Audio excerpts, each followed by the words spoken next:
Pantone 100. So I'm just going to type 100 in the field and hit Add. So I added it to my swatches panel. The next color is orange. So I'm just going to start typing orange. And as soon as I type in the second letter, it says Pantone Orange 021 CP. And I'm going to hit Add. Now I'm going to select the field again and just start typing purple. And purple comes up and I'm going to hit Add.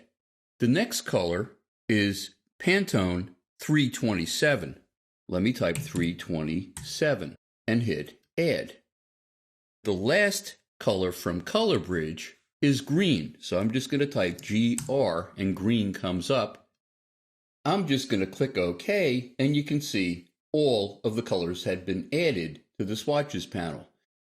Now, my client also gave me the CMYK breakdowns of 3 additional colors.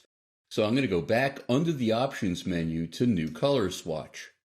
With the color mode now as CMYK, I'm going to type in to each one of the fields the specified breakdown. In the cyan field, the first color is 10. Then I'm going to hit my tab key to go to magenta and type 98, and then hit my tab key 93, and the K value is just 3. And I'm going to hit Add so I can continue creating other colors. I'm going to select my cyan field and type 4, tab, 23, tab, 100, tab, and 0 for the K value, and hit Add. The last color is cyan 100, tab, 42 for magenta, 0 for yellow, and 0 for black, and I'm going to click OK because that's the last color. Now we're going to apply all 8 of these colors to the fills of these rectangles. I'm going to click on Pantone 100 CP and drag it to one of the rectangles. Click on the orange, drag it to the next rectangle, purple to the next, and the 327 is the next. The beginning of the second row is Pantone green, and then the red, this orange, and then the blue.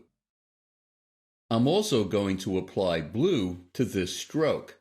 Well, if I click on the blue and drag it over the top of the stroke, and you can see my pointer now has a little slash mark to its lower right. If I let go, it's going to apply that color to the stroke.